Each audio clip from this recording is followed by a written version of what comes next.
Aleluia. Glória a Deus. Glória a Deus. Glória a Deus. A paz de Cristo, irmãos. Amém. Meu irmão, não sei se você está entendendo o que Deus está fazendo no Brasil Batista, através da Igreja Multiplicadora. Eu trago aqui um abraço dali do leste de Minas Gerais, da zona da Mata Mineira, para todos os batistas do Brasil. Pastor Fernando, eu estou saindo daqui. Atualmente sou diretor do Seminário Menor. Ali a nossa associação, a Abalema, tem um seminário teológico que já funciona há 20 anos. Eu estou há 8 anos como diretor daquele seminário, estou saindo daqui com uma visão diferente. Nós precisamos estar juntos, nós precisamos estar focados numa única missão, nós precisamos avançar. Precisamos ser luz em meio à escuridão. E eu convido você a abrir sua Bíblia no livro de Mateus, capítulo 5. Mateus, capítulo 5. Eu quero pensar com você nessa manhã, a partir de tudo que foi falado já aqui hoje, fomos tremendamente impactados com a palavra do pastor Gilvan, provocados em sermos plantadores de igreja, sermos luz em meio à escuridão. E eu quero também nessa manhã compartilhar um pouco daquilo que Deus tem feito lá na Pibaçu, como é chamada carinhosamente Primeira Igreja Batista em Manhuaçu, nas Minas Gerais. Aquilo que Deus tem feito ali através da nossa igreja naquela região. Mateus capítulo 5, versos 14 e 16, que diz assim: vocês são a luz do mundo. Não se pode esconder uma cidade construída sobre um monte. E também ninguém acende uma candeia e a coloca debaixo de uma vasilha. Pelo contrário, coloca-o no lugar apropriado e assim ilumina todos os que estão na casa. Assim, brilhe a luz de vocês diante dos homens, para que vejam as suas boas obras e glorifiquem ao Pai de vocês, que está nos céus. Ponto. E que o Senhor nosso Deus abençoe as nossas vidas sempre que lemos as Sagradas Escrituras. Queridos, nós vivemos em um tempo marcado pela escuridão e desordem. O noticiário mostra desastres, crises, políticas, desigualdade social. Há um sentimento de desânimo crescente. Em um mundo onde o mal parece prevalecer, a injustiça, ela prospera. Nós, então, somos chamados a sermos agentes de mudança e esperança no mundo marcado pela escuridão e pela desordem. Ei, nós somos chamados a sermos luz e sal. O próprio Jesus, em seu sermão da montanha, nos chama a sermos agentes de transformação. Quando ele diz, lá no verso 14 de Mateus 5, vós sois a luz do mundo. Então, essa é a missão que exige comprometimento, exige coragem, exige fé. Mas o que significa na prática ser um agente de mudança e esperança em meio ao caos? Eu quero convidar você nessa manhã, de maneira muito rápida e prática, explorar 3 aspectos desse chamado. O que significa ser luz? Como viver uma vida de impacto e transformação? E onde encontrar força para essa missão. Então, primeiro passo, o que significa ser luz em um mundo de escuridão? Queridos, a declaração de Jesus em Mateus 5 estabelece a nossa identidade e o nosso propósito como luz do mundo. Esse entendimento de que nós somos luz e não meramente portadores dela, nos chama a refletir continuamente o caráter de Cristo. A luz que está em mim, que está em você, não esconde, mas revela e é poderosa para iluminar as trevas. Esse é o primeiro passo para o discipulado multiplicador, entender que cada seguidor de Cristo tem uma missão pessoal de iluminar. Deixa eu abrir aqui um parêntese para contar um pouquinho da minha experiência na Pibaçu. Diferente da realidade do pastor Ronaldo, que é meu amigo e nos impactou tremendamente ontem lá, com o seu testemunho na cidade de Jordânia, eu estou em Manhuaçu, uma cidade de 80 mil habitantes, polo do café, uma cidade satélite que tem um fluxo de 400 mil pessoas, porque lá estão as grandes faculdades, o hospital regional, tantas empresas, e nesse contexto está a primeira igreja batista em Manhuaçu. Cheguei lá quando a igreja estava completando 50 anos de organização. Completei esse ano 17 anos que pastoreio aquela igreja. Uma igreja com um dos templos mais bonitos de Minas Gerais. Eu não sei quantos aqui conhecem Manhuaçu, mas lá tem um templo, um dos mais bonitos de Minas Gerais. Um templo que comporta 700 pessoas sentadas. Mas quando cheguei a essa igreja, aquela igreja que fazia parte daquela estatística que o pastor Fernando Brandão nos trouxe ontem, ela estava dentro dos 84% das igrejas com 200 membros. Para ser mais exato, nós tínhamos 202 membros quando lá cheguei. Era aquela famosa igreja de programações. E como carioca que sou, de Jacarepaguá, cheguei lá cheio de gás. Mas chegando lá, a galera diz, calma aí, pastor. Vai devagar, porque aqui o nosso negócio é meio Maria Fumaça. Vai no... E eu acostumado com Japeri lá no Rio de Janeiro, lotado, voado em tudo. Eu falei, meu Deus. E as coisas acontecendo muito lentamente. 2, 3, 4 batismos no ano. O problema é que aquilo foi me adoecendo. Uma igreja de manutenção não serve para mim. O negócio ficou tão difícil para mim que eu reuni a minha diretoria e disse, olha, eu estou aberto para receber novo convite, eu vou embora. Eu não consigo ficar aqui, eu não consigo ficar nessa igreja parada. Irmãos, aquela igreja estava me matando. Mas entenda uma coisa, meu irmão. Não era uma igreja problemática. Não tinha briga. Não tinha dono de igreja. Uma igreja financeiramente muito boa. Uma igreja que pagava um bom salário para o seu pastor, mas era uma igreja que não fazia a diferença na comunidade. E aí eu entro em crise. Deixa eu te falar uma coisa aqui, pastores queridos. Esteja disponível para ouvir a voz de Deus através dos membros da sua igreja também, porque às vezes a visão não vem para você, vem para o membro da sua igreja. E quando eu estava ali com 8 anos de ministério e falei, eu vou embora. Deus então usou um casal para me apresentar à igreja multiplicadora. Está aqui, Rafael e Letícia. Fica de pé, Rafael e Letícia. Aquele casal ali, ó. Rafael e Letícia. Hoje eles são diáconos da igreja, obrigado. Hoje são coordenadores da igreja multiplicadora na Pibaçu. Me apresentaram então a igreja multiplicadora. Me trouxeram aqui contra a minha vontade num congresso Multiplique Global. Vim de cara feia. Mas para agradar os meus líderes e também, claro, buscando em Deus algo que pudesse mudar a minha vida. Chegando aqui então numa das palestras do pastor Valmir Andrade falando sobre igreja relacional. E aí nós voltamos para Manhuaçu. E agora eu já voltei impactado, motivado, entendendo que era aquilo que eu queria e que a minha igreja, eu gostaria que a minha igreja também entendesse isso.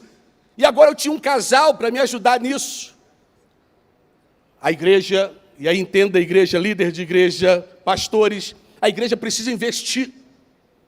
E a nossa igreja então enviou esse casal e ficou uma semana lá na Cibapa.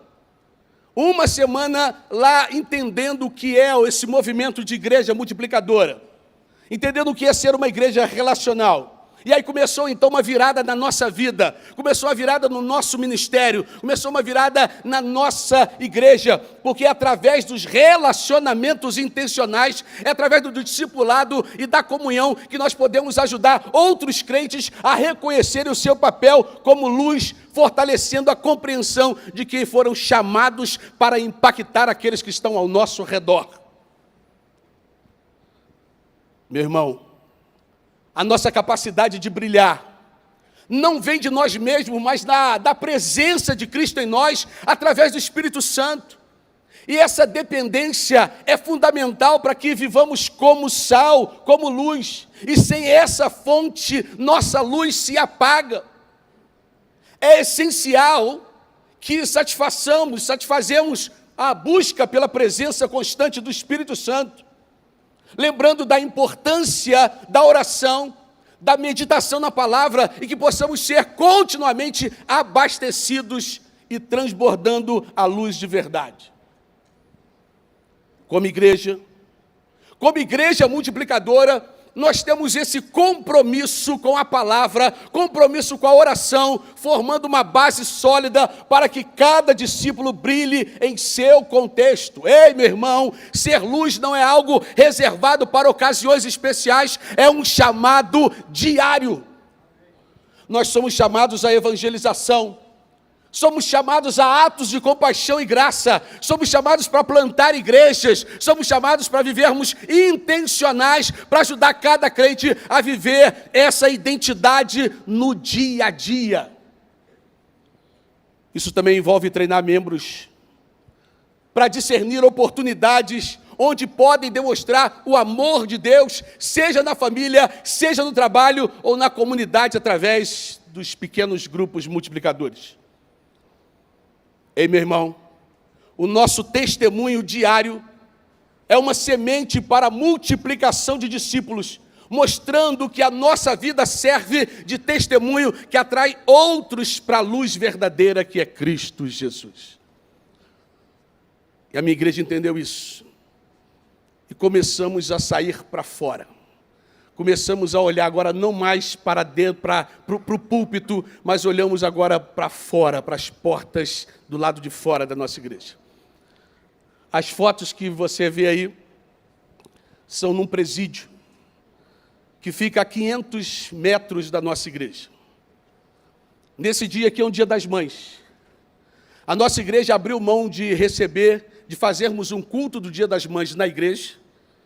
E nós então fizemos um grande café, aquela mesa ali de café, e lá na fila, porque, irmãos, 99% das pessoas que estão na fila de um presídio para fazer visita aos internos são mulheres, mães ou esposas. Nossa igreja, então, nesse Dia das Mães, isso aqui era o domingo, Dia das Mães, nós fizemos um mega café para aquelas mães, levamos um brinde para um presente para aquelas mães, e ali nós oramos com aquelas mães, abençoamos aquelas mães, e ali, enquanto cantávamos, começou uma gritaria lá dentro do presídio, e um policial penal veio conversar com a gente e disse: olha, sabe o que está acontecendo? Nós falamos o que a igreja está fazendo pelas mães, e eles estão lá chorando, gritando e glorificando a Deus, porque vocês estão cuidando da mãe deles. A nossa igreja entendeu o propósito de sair para fora, de compaixão e graça, de amar vidas. Saiu o diretor do presídio e disse: olha, lindo o que vocês estão fazendo, mas pena que vocês só pensam nos presos. Na semana seguinte, nós fizemos um festival de pizza para todos os policiais penais. Lá levamos uma psicóloga para falar sobre saúde mental no trabalho. Evangelizamos aqueles policiais penais. E hoje nós temos um líder da nossa igreja, membro da nossa igreja, que é fruto desse trabalho. É um policial penal que se converteu através desse trabalho e hoje é líder de PGM na nossa igreja. Mas há um segundo aspecto que eu quero pensar com você, que é como viver uma vida de impacto e transformação. Em um mundo de desesperança, a esperança que temos em Cristo, ela nos diferencia. Em Romanos capítulo 15, verso 13, nós somos lembrados de que essa esperança vem de Deus e é fortalecida pelo Espírito Santo. No discipulado, é importante que ensinemos que essa esperança não é apenas para o nosso consolo, mas para impactar o mundo ao nosso redor.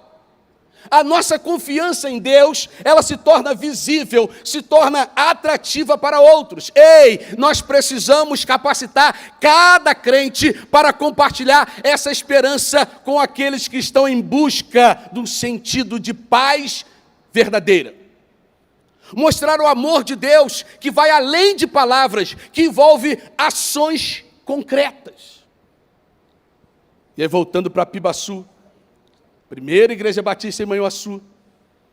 Agora a nossa igreja já estava explorando todas as literaturas da igreja multiplicadora. Agora nós já tínhamos feito o seminário, café multiplicador, seminário multiplicador na nossa igreja, começamos a estudar. Foi aí que entrou o pastor Fabrício na minha vida.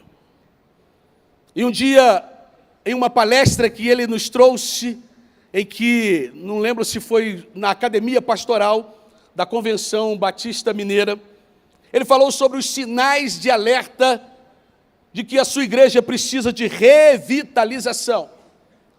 E eu pensei, olha, isso não é para mim, isso é para uma igreja pequena, minha igreja tem 200 membros, vem então o pastor Fabrício e dá uma pancada em mim, mostrando que tem igreja de 200, de 300, de até 500 membros que precisam ser revitalizadas, como as de 10, 20, 30 membros, porque, abre aspas para o pastor Fabrício, revitalização de igreja não tem a ver com tamanho, tem a ver com propósito. Aleluia. E a Pibaçu tinha perdido o propósito de ser igreja. Porque toda igreja que perde o propósito de ser igreja, ela precisa urgentemente ser revitalizada. E essa era a realidade da Pibaçu. Uma igreja de 200 membros, uma igreja com um templo imponente, uma igreja histórica, 50 anos, uma igreja influente na denominação, mas era uma igreja que tinha perdido o seu propósito. Uma igreja que o principal já não era mais o principal. Como diz o meu mentor, pastor Marcos, ele diz, né, que a coisa principal é fazer da coisa principal a coisa principal. Não é isso, pastor Marcos Petrus? Parafraseando, né, o nosso pastor Thomas Wade Atkins, no evangelismo pioneiro, ele dizia isso, né, que a coisa principal é fazer da coisa principal a coisa principal, e nós perdemos isso.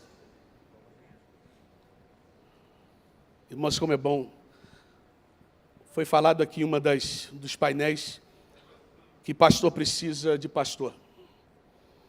Eu quero abrir um parênteses aqui rápido para dizer para você, pastor, se você não faz parte de nenhum grupo de mentoria, procure urgentemente um grupo de mentoria de pastores. Nós em Minas já temos anualmente, acho que vamos para o terceiro encontro, né, pastor Marcos Petrus, nosso terceiro encontro de mentoria de pastores de igreja multiplicadora. Agora em março, lá em Ravenna, temos o nosso próximo encontro. Isso tem feito a diferença na minha vida e no meu ministério. Porque, irmãos, nós estamos muito preocupados com as nossas agendas, esquecendo a agenda de Deus. Ei, a agenda de Deus está em incentivar cada discípulo a demonstrar compaixão e amor prático. E é uma maneira isso poderosa de testemunhar.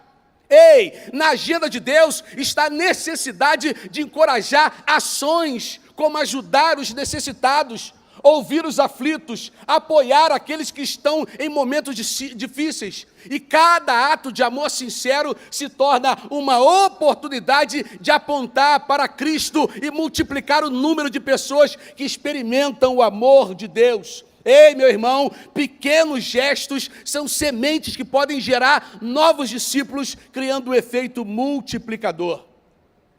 Na agenda de Deus, a justiça e santidade são frutos de transformação. A busca pela justiça é uma expressão da nossa luz no mundo. Isaías 1,17, nós vemos o chamado para lutar contra a opressão e defender os necessitados. Esse engajamento com a justiça deve ser ensinado e vivido especialmente em contexto onde há injustiça e desigualdade. Além disso, viver em santidade nos ajuda a ser um testemunho genuíno da transformação que Cristo faz. Esta é a agenda de Deus. A nossa luta por justiça, a nossa luta por santidade não apenas transforma a nossa vida pessoal, mas também atrai e influencia aqueles que veem o poder de Deus em ação. Meus amados irmãos, em tempos de incerteza, as nossas palavras e as nossas atitudes devem transbordar esperança. Precisamos ensinar cada discípulo a ser uma fonte de encorajamento, oferecendo palavras de paz, e uma atitude de confiança é essencial. Nós precisamos levar nossas igrejas a serem verdadeiros embaixadores da esperança, mostrando que mesmo em meio às dificuldades, Cristo é a resposta para a paz e segurança que o mundo procura. Aqui está uma pequena porção dos nossos pequenos grupos, dos PGMs da Pibaçu. Hoje, quando separamos nossos homens, mulheres e crianças, somos mais de 70 PGMs da Pibaçu. Deus tem transformado a nossa cidade através da Pibaçu. Quantos testemunhos nós temos?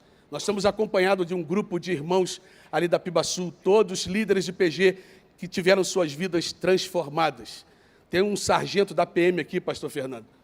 Se ele pudesse dar o testemunho do que Deus fez na vida dele. Um cara que eu não posso nem falar o que ele fazia, porque nós estamos ao vivo. Mas Reinaldo ali, esse está de pé ali, Reinaldo. Reinaldo é líder de PGM. Sargento da Polícia Militar de Minas Gerais. Alguém que foi transformado pelo poder do Evangelho. E hoje tem transformado vidas. Foi o quê, pastor? Vem cá, Reinaldo, vem cá. Eu sei que ele... Vem cá, eu sei que ele tem uma dificuldade de falar assim de maneira rápida. Vem cá, Reinaldo, só para ilustrar um pouquinho, irmãos.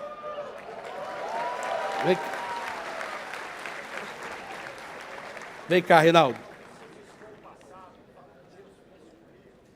Aleluia. Enquanto o Reinaldo vem, deixa eu contar um pouquinho. Eu estava fazendo um trabalho lá na 11º Batalhão de Polícia Militar. Eu fui convidado pelo comandante da polícia a fazer um culto toda quinta-feira lá no 11º Batalhão. Eu fazia um trabalho de capelania militar. Reinaldo não era crente. Reinaldo estava lá no batalhão, trabalhando na sua seção, e ele foi levado por um amigo para conhecer, nesse dia, o culto. E lá Reinaldo era cabo da Polícia Militar. Reinaldo, então, veio um curso de sargento. E Reinaldo, então, quis fazer o curso de sargento. O problema é que Reinaldo estava respondendo um processo antigo. Esse processo estava arquivado. Um processo de tortura, por tortura. E quando Reinaldo colocou o seu nome para fazer o curso de sargento, então voltou à tona o processo. E Reinaldo estava prestes a ser condenado a mais de 20 anos de prisão e ser expulso da Polícia Militar. Naquele momento, além de ser proibido de fazer o curso, agora ele estava prestes a perder a farda e perder, inclusive, a sua condição de policial militar e a sua família, porque uma vez ele me confidenciou e falou: pastor, se esse processo for à frente, eu dou um tiro na minha cabeça para não deixar a minha família desamparada, pelo menos eles vão ter um salário de policial aposentado. Essa era a realidade desse homem. Mas aí Jesus transforma. Aí Jesus entra na história. Jesus, então, entrou na vida do Reinaldo. Reinaldo, então, se converte. E ele ganha, então, a expectativa de ter uma vida nova. E aí, meu irmão, sabe o que acontece? O processo da Polícia Militar, ele foi julgado e foi absolvido para a glória do Senhor. Reinaldo agora passou pelo curso de sargento, foi sargento da Polícia Militar. Sua esposa, serva de Deus, agora foram batizados, os dois por mim. E agora sua filha também, transformada, batizada. A sua filha agora, último mês, ela acabou no curso de polícia militar, é uma policial militar também, está lá na nossa cidade, servindo ao Senhor e servindo a nossa igreja, porque é isso que Deus faz. Reinaldo, só fala aí o que Jesus é para você, o que o pequeno grupo representou na sua vida. Fala com o coração. Você está em casa, está na sua família, só com seus irmãos, querido. Amém, amém. Bom, relógio é para o senhor, né? Mas é coisa rápida. O que eu tenho a dizer, assim, e a gente carrega, né? Eu, sem conhecer a Cristo, né? Aquela criatura lá achava que eu era o cara. Hoje, eu e a minha família podemos dizer que nós somos, né? Debaixo da graça de Deus. Sou grato a Deus, sou grato pelaquela pessoa, meu amigo, meu irmão, né? Que me levou. Sou grato a este homem. Este homem e a família dele têm feito muito na nossa vida. Então, hoje, o que a gente faz para Deus é nada. Carregamos uma frase. Quem tem compromisso com Deus, Deus tem compromisso com ele. Glória a Deus.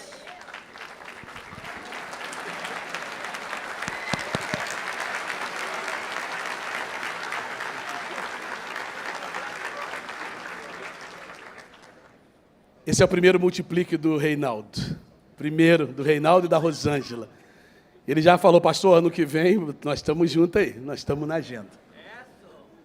Esse é um das dezenas de testemunhos que nós temos experimentado lá na Pibaçu.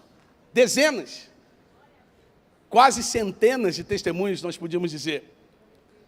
Porque é isso que Deus tem feito. Tantas outras histórias que nós poderíamos contar aqui. Mas como Reinaldo disse, o relógio não para. Eu quero último ponto aqui nessa manhã, onde encontrar força para cumprir essa missão. Depender de Deus através da oração, através da palavra. Cumprir o chamado de ser luz, de ser esperança, exige uma fonte de força constante que nós só podemos encontrar em Deus. João 15:5 nos lembra de que nada podemos fazer sem Jesus. No discipulado de cada crente, nós precisamos enfatizar a importância da oração contínua, do estudo da palavra de Deus como fonte de fortalecimento, fonte de direção, a prática de uma vida devocional ativa, que leva cada discípulo a ser presença de Deus, para ser fortalecido em sua missão. Ei, meus irmãos, nós estamos chegando agora no nosso 8º ano de igreja multiplicadora na Pibaçu. Em 2021, na pandemia, nós recebemos 116 novos membros, 56 por batismo. Em 2022, 112 novos membros, 54 por batismo. 2023, 117 novos membros, 53 batismo. 2024, esse ano, 86 novos membros, 34 batismo. Hoje a Pibaçu tem 900 membros, para a glória de Deus. Hoje nós vencemos mais do que a estatística. Nós estamos na visão de Deus. Agora a agenda da Pibaçu é a agenda de Deus. Glória a Deus. Que nós aprendemos agora a caminhar, e aprendemos que a caminhada cristã não é solitária, que nós precisamos da comunhão com outros irmãos, e é por isso que nós estamos aqui, é por isso que já faz parte da agenda da Pibaçu, o Congresso Multiplique Global. Nós já estamos inscritos, se abrir inscrição ainda, para o Multiplique Global 2025, já tem nossa inscrição, não abriu ainda não, tá, irmãos? Mas nós já estamos inscritos na fé. Nós, o pastor Fernando disse, quantos aqui estão inscritos para o Multiplique Global 2025? Aí.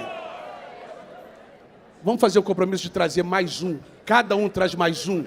Vamos dar problema aqui para o pessoal da Junta de Missões, porque esse lugar não vai caber e a gente vai ter que dar trabalho aí para a Junta de Missões Nacionais.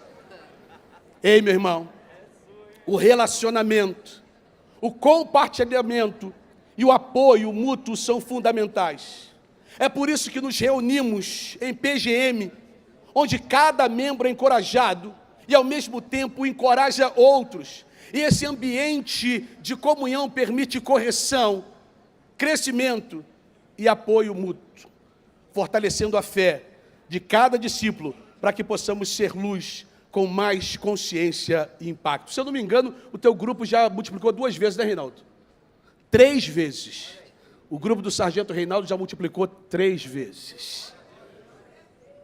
Por fim, meu irmão, a nossa missão de iluminar e transformar o mundo só é possível pela capacitação do Espírito Santo.